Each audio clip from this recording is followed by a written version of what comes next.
Okay, applause. Applause. I must be Peter Travers because I'm the moderator, and it is my pleasure to be here and to ask you to welcome with me the director of Sex Tape, Jake Kasdan. And the stars. He's giving them their breaks, and they're a little shy. This is really the first time you've seen them. Cameron Diaz and Jason Segal.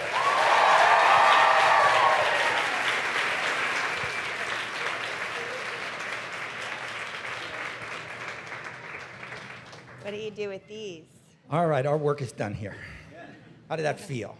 Fantastic. Good, didn't it? How cool is this? Hello. Hi, guys. Thanks for coming out. It's so nice of you. Now you're trapped because it's flooding outside. That's right. We could be here for hours until the sun comes back out. So I think we should start, where it really belongs. I know it's embarrassing, but you three met at a Sex Addicts Anonymous meeting, correct? And it all developed out of that. You're the first one to get it right, Peter. I knew it, really. Mm-hmm. It's going to be, the real story's not going to be that interesting, is it? So make it up. Yeah, there you go. You've got a better story. No, really, it's because you all worked together on Bad Teacher, and you thought, I work with a lot of annoying actors, and these are two that are less annoying than these. We're the least. As annoying goes, we're the least annoying. Yeah. No, hey, that's how I picked my agent. I was like, your bullshit is the most believable bullshit, so I'm just going with you. I'm with you. They've known each other forever, Jason and We worked Jake. together on a show called Freaks and Geeks when I was 18 years old.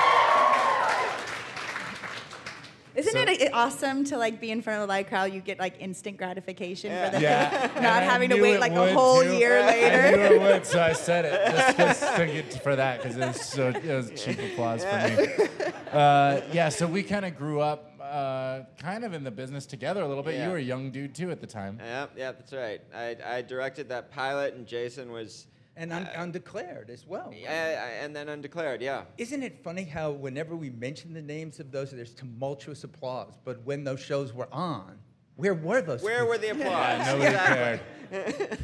There was just nothing. Yeah. We knew we were canceled halfway through the season. We shot the finale before we had officially been canceled, because when it started out, there was this elaborate craft service display, episode 1. And then by episode 6, there was just some corn pops and a little bit of creamer. And we had a hunch that we were getting canceled. One bagel and everybody would race to get it. Totally. It's very savvy of you on your first show. Oh, to we could tell. recognize that. Yeah, it was in the air. The writing was on the wall pretty much the whole time. Yeah. We were just... Well, Cameron, you heard them just say that they grew up together. Have they really ever grown up? No, but I thank God. Yeah. Because I consider myself a 14-year-old boy, so I have partners in crime. I get to hang out with these guys. Who else would I play with? Who was the most eager to shoot the sex scenes? I think I know the answer. There's not really actually any sex happening. It looks like it to me. That's called movie magic. I mean, I've seen a lot on screen of Jason. I mean, if you saw Yeah. So in a sense... You're welcome, Peter. So, you go in expecting it. Even in the Muppet movie, I was a little disappointed that we didn't. I know, but Deleted scenes. Kermit wasn't wearing pants for most of it. It's true. So you won't tell us then, Jake, who was the most eager to actually shoot the sex scenes that Cameron insists are not real. I think our prop guy was really excited. Yeah, exactly. We were all came in guns blazing, ready to go. Good phrase. Everything sounds like that kind of when you have this conversation. Yeah. I was going to say it must have been Jake because he'd have to be in there shooting this. I mean, I really. Yeah. iPad in hand. Right. Well, It was my job, Peter. Yeah. And We were somebody doing the has to do scenes, it. and Jake was directing us. And I have to say, the look of directing Director. looks just like the look of a pervert. It's a whole way to go back through the history of cinema. It's a very intense, focused stare Yeah. And he was just Yeah, directing. like that. That's good. Yeah. Little to the Jason left. and I would be like, getting ready, sitting, like laying down, everything, and getting ready. I was like, okay, yeah. So okay, if we were to say, and we'd go look up and go, hi, Jake. Yeah. Faster.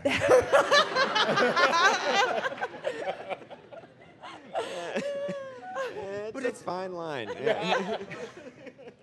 It's a whole thing about directing sex scenes, right? Yeah. It's a very different thing than to saying somebody, okay, you've lost your entire family. I need to read the grief on your face. This is a completely different thing. Plus, the movie, you've only seen the trailer, so you'll all go on Friday, I'm sure, and so they'll know.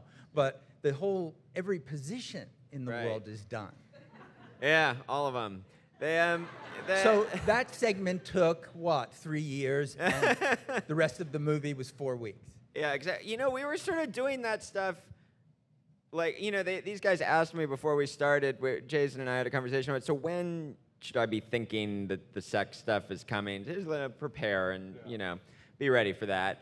And I said, this movie, there's so much of it, it's really all through the schedule. Almost every day there'll be a little bit of some kind of sex, something. And Poor baby, it may you only gotta be deal part with of the it. day, Yeah. but it'll be a part of pretty much, at least every other day. Yeah, you don't really realize how much sex is in it until you're like, again today? Yeah. Again, Yeah. there's some, okay. And when you watch the movie, there's a lot of major sections of the movie with none of it, but because there are these montages and things like that, it's like we were sort of doing that stuff all the way through. And then, as a result, really, of the fact that we were doing it so much and the fact that these guys are so unbelievably kind of gung-ho and comfortable with that kind of thing, very quickly, it was just like, here we go, one more of these and then lunch. Where does the comfort level come from? Where does it come from? It couldn't have, because in Bad Teacher, it's not like you two are doing any of that, really. Well, I think Look at he approached that very seriously. Yeah, well, I have a real opinion on it. I want to honor your question because you demand respect. I think Cameron and I both have a very similar approach in that there's a lack of sort of pride and vanity and shame, and None of that. yeah, and No shame in comedy. that's right. I feel as though as soon as Cameron was, it was clear that I wasn't going to perv out. Then it became a game of comedy chicken where we were both like unwilling to turn the wheel because I think we're both competitive by nature to some extent. To some extent. Yeah, and neither of us wanted to be outdone by the other, and it was really cool. Actually, Jason just set a bar really high, and I was always just trying to touch it. Because I was just... It's because I'm so tall. The bar. Right. Yeah. That's why I was so high. There. Guys, what I meant was...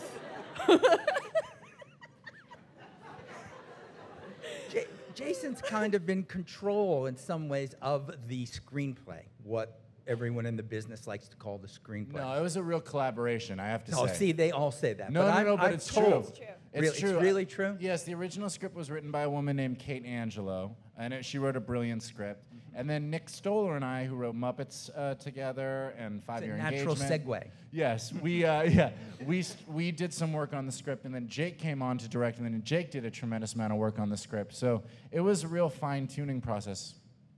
Yeah, and then we shot the movie, and the three of us kept working on the script all the way through. You're not getting any credit whatsoever for. Clearly, that's how it always is, honestly.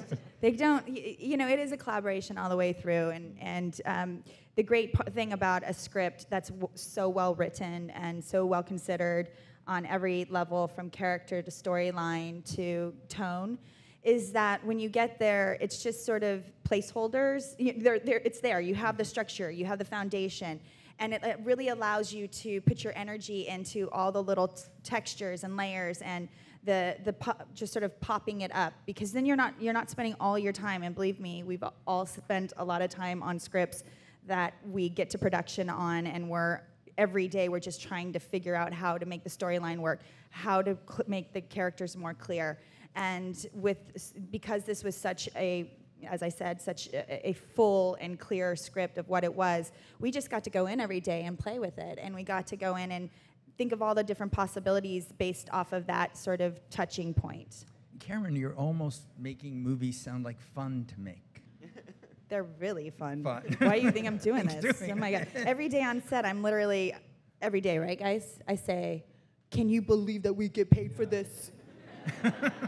And exactly They're that. paying us for this. There's Can you something stand it? Yeah, there's something you feel about Cameron when you watch her perform, at least as a fan, where you feel like, oh, she really seems like she's psyched to be there. And then you do movies with her and you find out that it's true and there's no mystery to it. It's like, this is someone who's really grateful to be where she is. Yeah, I think we all share that in common, Yeah. that we're just really grateful. We don't take this as, we don't feel entitled to do this. We know it's a privilege. A lot of people want to do this. There's millions of people who want to do what we do. We get to do it, and we're really grateful that we're there, and we want to do the best job that we can. We make a movie called Sex Tape. We want to deliver, you know? So. Totally. And as your movie points out, there are millions of people making their own sex tapes every day. Yeah, it's a community. Every day. What was your research like? Did you go into it? Did you all sort of decide to divide it up? Jason will watch 500,000, and, you know. No, none of that? No, I mean, not really. Not believing you. No, You had to do a lot of research on one particular part of the movie where there were, you had to have alternate. I speak English. No. My brain doesn't sometimes, but alternate names of sites, right? You had to have like a. There is a scene with. Can I say who that is? No. Or no, I don't say who that is. Don't ruin it. I think you can maybe say who it is, maybe be vague about what the scene is. Okay. Yeah. That's a strange piece of direction. Yeah, I know, it's misdirected. We looked Jack at him, Black he's does our- some he's funny our- stuff. Jack Black. Maybe you could say He's who it the is. captain. No, He is there, the captain. there was some research in terms of just how sort of ubiquitous these porn sites have become. Right. There's every version of every fetish possible that exists on the internet right now, which is a terrifying thing, really. There's a place for everyone. There's a place for everyone. Thing. Yeah. And he says terror like somebody who did do a little research. So I'm not going to push this. I mean, really. You may want to do the Muppets again. Yeah. So I'm not going there. But there's big controversy now about the cloud. You Sure. know, that Apple is basically saying, how can you make a movie where you're saying that somebody could take a sex tape, make a sex tape, and then it goes on the cloud and everybody can have access to it. They're treating this very much like, you know, a Corvette doesn't necessarily turn into a transformer, you know, although I can believe it. Well, they're very serious about it. It's a comedy. It's a comedy. Yeah. I sort of went with it, Yeah. but Sure. there's a tremendous amount of controversy about whether this can happen, which either goes to the fact that people really do want to try making sex tapes with their iPads now, Right. and are afraid of that happening. So what went on in the discussion of this about the cloud? Because I like the cloud. It's terrifying. In the Yeah. movie. It's Well, the monster. in As the- Cameron has pointed out many times, Has she? Many. they didn't pick a great name. Like, Right? they don't call it the Vault. No, they don't. It's the cloud. A cloud is an entity that it just dumps its content out wherever it feels all over the world. Yeah. Like it's not like we know Yeah, what a it cloud is. does. There It it just travels and Just then just blows goes, right in the here's a good wind. place. You know what I mean? It's not, I don't feel safe. Yeah. Yeah. That's just personally. I'm not saying, you know. No. And in regards to this, you know, storyline, it is absolutely plausible that this could happen. I mean, there's no way we could say it could happen if it couldn't. We made it so that there's 5 devices that are all synced to the same cloud. He forgot to erase the video. Yeah. Forgot. And it went up into the cloud. And that being those 5 devices being linked to and synced to that cloud would absolutely get that information and get that video. Wow. The thing that happened is that our characters not being savvy about technology because they're older and we don't understand technology, we didn't think about the remote wiping of it all because we're smart people, but we were really stupid about that. That's right. So we went about it the old-fashioned way and tried to retrieve the physical item because that's what we do when we're analog. It's also a much more world. interesting movie. It's also a much more interesting movie. Yeah, it's the more remote fun. wipe of it would have been very quick. We would have been over. Very abrupt It would have been ending. over. Yeah. But it's kind of your safety, the remote wipe. We learn about it late Right. in the day, and then we want to go home and remote wipe everything. There's also a lot of different versions of how people have these, their kind of systems set up to make sure that everything is everywhere you conceivably need it to be. And there's a lot of, as we started looking into the various ways that people set those up and the names of apps and actually started trying to make up the names of fake apps that were already taken, it was hard to come up with one that didn't already exist, the many syncing applications and software systems. Well, I want to ask you, before we let the audience ask some questions, about you guys looking at each other. First, I want to start with Jason and Cameron. Cameron, when you look at the movie and you look at your scenes with Jason, what's that moment of his? Doesn't have to be his best moment. I mean, he may claim they're all the best moments, but a moment that for you really resonates, just looking at him on that screen. You mean as far as an actor? Oh, His yeah, I don't know performance about is we don't want to know the true. I mean, I went there a little bit, and I don't. You're right. I could say that's what I think is so great about what Jason does. Mm-hmm. He's not just a comedian. He's an actor. He's a comedic actor, but you get what he has the ability to convey to you real emotion of a character and bring you in and have you relate to him. That's a really hard thing to do, and be funny. And to make people think in such a subtle way. It's not an overt, over the head, hitting you over the head. It's a very sophisticated level of comedy. And I really appreciate that because we can all, we love the big, broad comedies where things are just, there's nothing to relate to. You're just getting bonked over the head over and over and over with something that's absolutely ridiculous and absurd. But Jason really takes it to the heart. When he does Forgetting Sarah Marshall, the opening, we all talk about, full frontal, great, hilarious, funny. Did you see his back? But really what that was him representing what I think is just a human experience. He was caught naked. He got broken up when he was naked. That is crazy. He's as exposed and as raw as you possibly can be. His heart was just broken, and he was literally standing naked. But that's how we all feel when we get our hearts broken, is that we're just as raw as possible. He takes that leap. He shows that he puts that forward, and he's not afraid to. And I think that is... I think that's really brave, he does it in a subtle way, but it resonates. It makes people feel...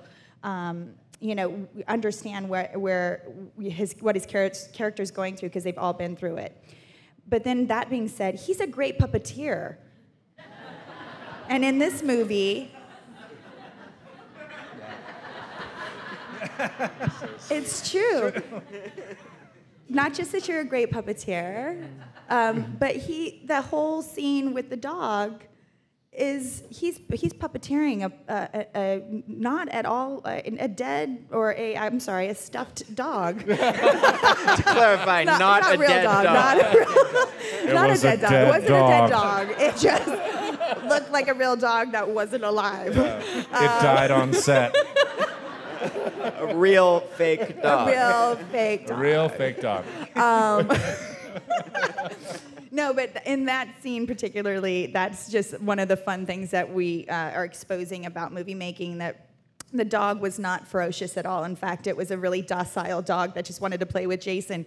And the only way he could get him to chase him was to put smoked salmon in his pockets and run around the house and then pretend to be scared of a really easygoing dog. Very sweet dog. A very sweet dog. And then in the scenes where the dog's, grabbing hold of him, it's Jason puppeteering this, fake dog and hitting it and all these things that make you so you're just wow, that looks like a real dog. You're so sweet. attacking you. Thanks. The triple It's threat. true. Thanks a lot. Actor, writer, puppeteer. And he's a great singer as well. He's a great geez, Cameron. musician. He's a You're composer. really laying on. I'm proud What of are you. you going to I'm say proud of about you. her then? What are Really you going proud to of say you, too. about Cameron's moment in this movie? Yeah. She went from you naked. I know. She doesn't mention that after you did that scene in Forgetting Shut Sarah Marshall. up. Don't say a word. Shut up. Shut up. Wow. No, Don't. I do want to say, in fairness, most of that is true. I already had the smoked salmon in my pants. So that was coincidence. No, I mean, this is a good joke. I thought it was funny. That's the thing about a movie called Sex Tape. You can't, no matter where you go, it's going to come out. Yeah. The safe word is salmon. Yeah. There is a scene in the movie, it's a sequence really, and it is actually juxtaposed with my dog chase, where Cameron is with Rob Lowe.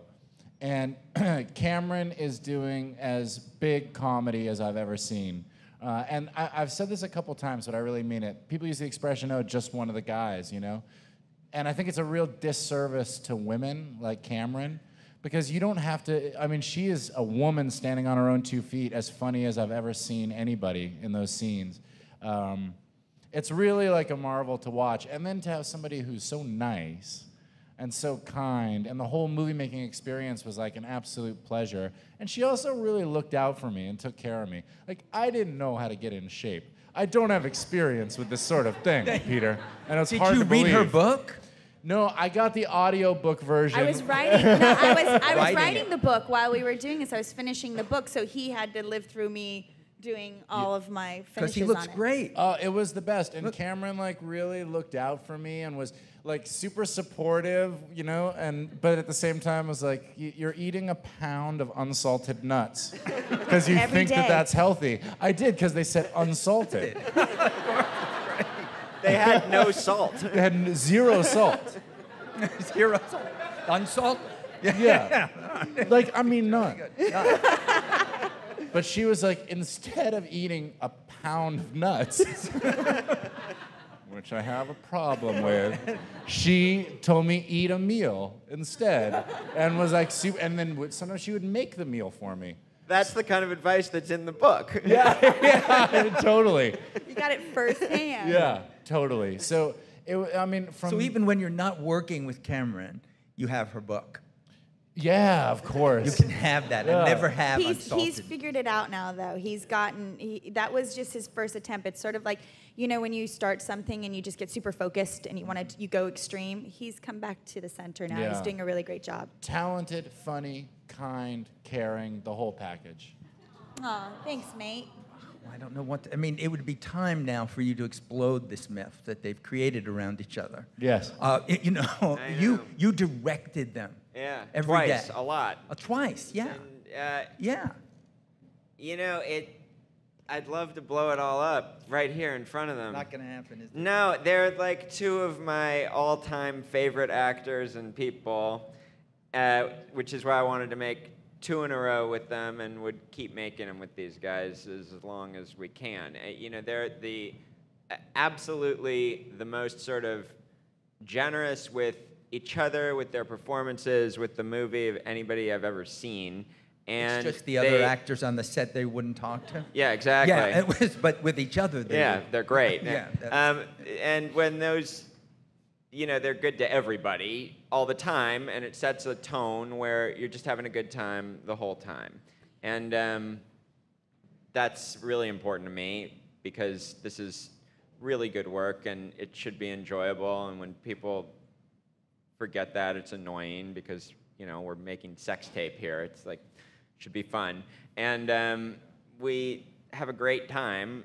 And because we're all sort of in sync about those priorities, like they will go and go and go, like they say. They are absolutely fearless, completely game for anything.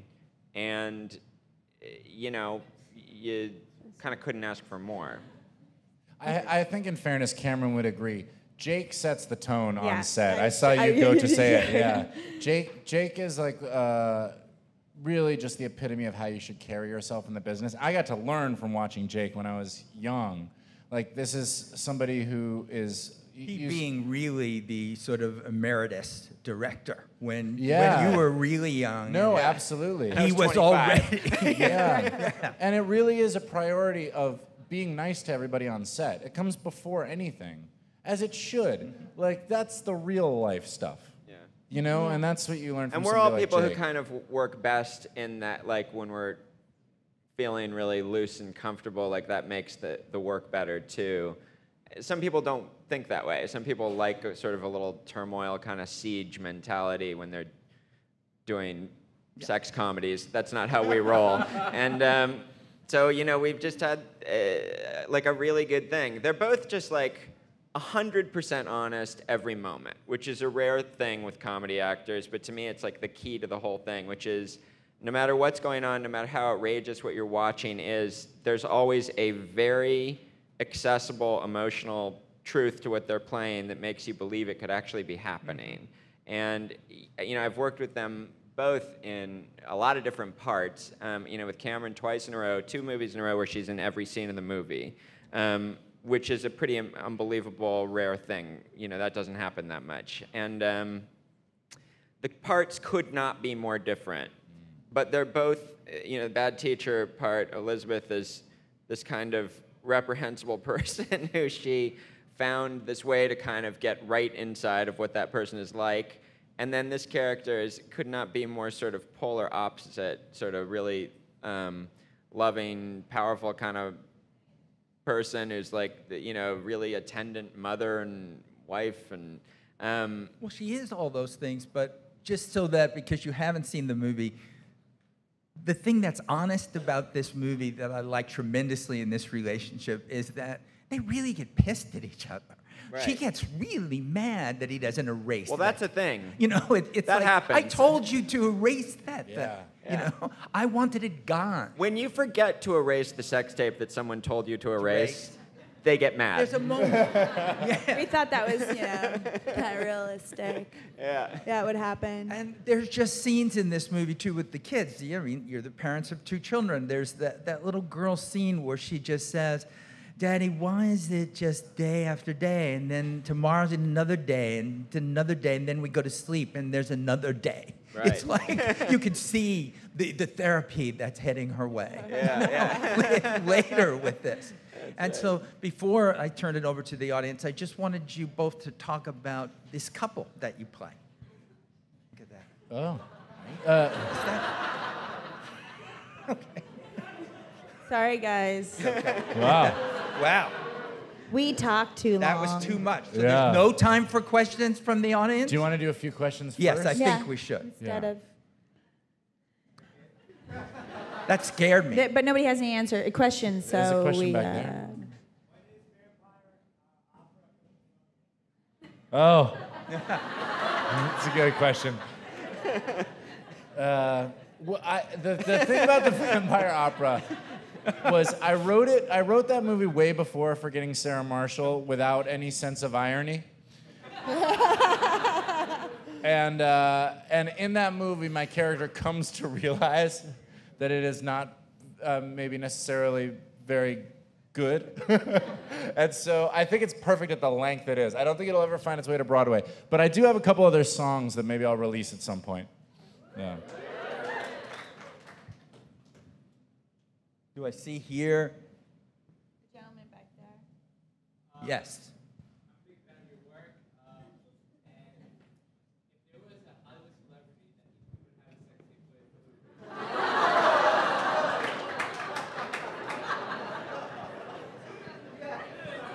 You want to answer that? For each of us. I don't have an answer to that. If I had Me neither. someone I want to make a sex tape with, I like that. I don't think I would reveal it here. This wouldn't be the forum Why? by which I would communicate my desire. I wouldn't even like joke about it, actually. We have a cloud right out there. Yeah. Anyone else I'm not seeing? Over here. Hi.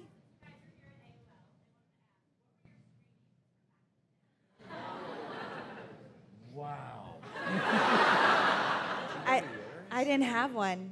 I just didn't. I'm late to the game. I just got an iPhone last year, and I still have a BlackBerry that I use. What? That's right. Make fun of me. What? I can't remember either. I wish I could so badly. I can't remember. Do you? I didn't. No. No. Yeah. I do remember though. I think I needed one for something. I didn't use it a lot, but I had a. Yeah, I don't know. Yeah. I don't know either. I remember Jason? when AOL was the only option though. Yeah. When you did eat the unsalted nuts, you remembered better. What? You remembered when you ate the nuts. You know, the Yeah. memory. It was Oh, I just remember the unsalted nuts. everything, yeah. They're the And best. your memory worked. You would have remembered what I that know. It was I know. when You when would- you cut the salt. You was forgot when- remembering yeah. things. It was It's the no really salt true. that did it. Okay, over here.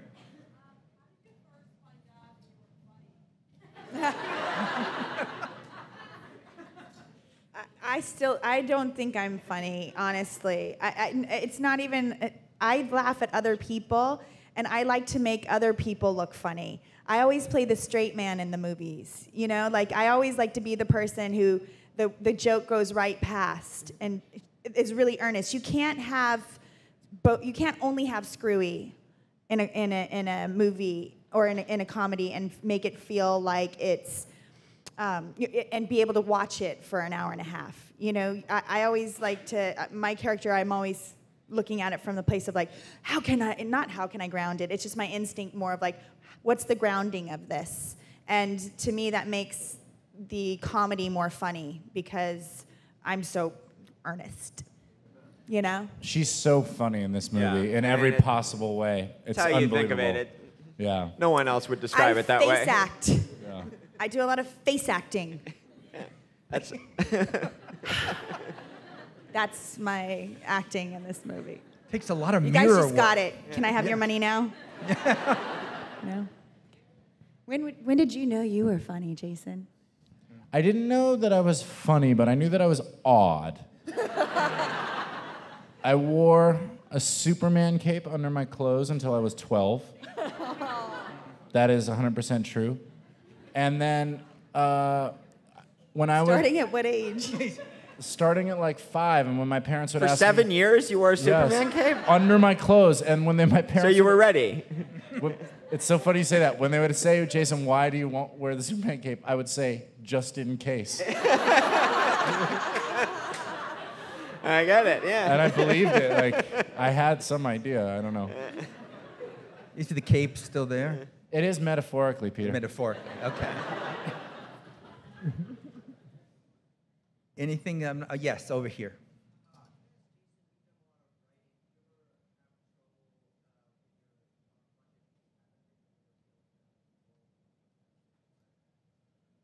No, it's the question was, do I have trouble on movies that I haven't written? It's a very different experience. You're really kind of holistically involved when you think of an idea and in your shower or on a couch and see it through to when it comes out in the theater. That's a really beautiful kind of alchemy that I still think is like a very special kind of magic that I get to be a part of, which is really cool. There's something really focused about being just an actor on a movie where you know exactly what your job is, and you go in and you do that to the best of your ability, and when they say that's a wrap, you feel done and satisfied.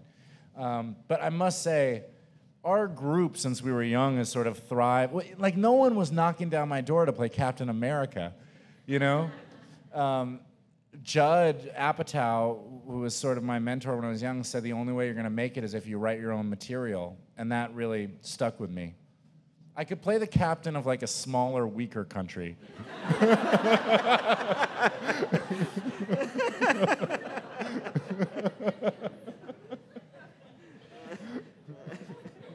Okay. Last question. Was that me saying that? It sounded like me, but it was. This one more question. Who's going to take that responsibility?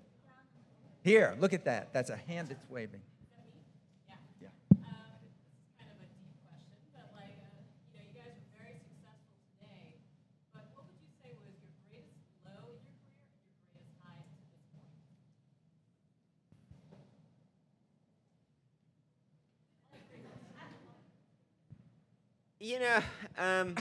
I've the highs definitely are all like experience highs.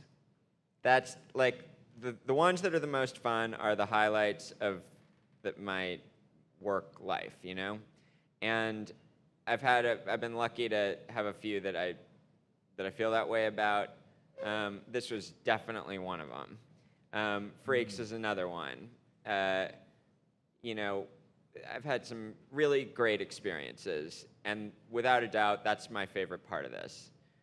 The lows are, you know, you can get your ass kicked in a lot of different ways doing this, and it never feels good, and, you know, you remember it. And I started out, you know, like with various, you know, that can happen a lot of different ways. You can make a TV show that you love and nobody watches. That kind of thing can happen.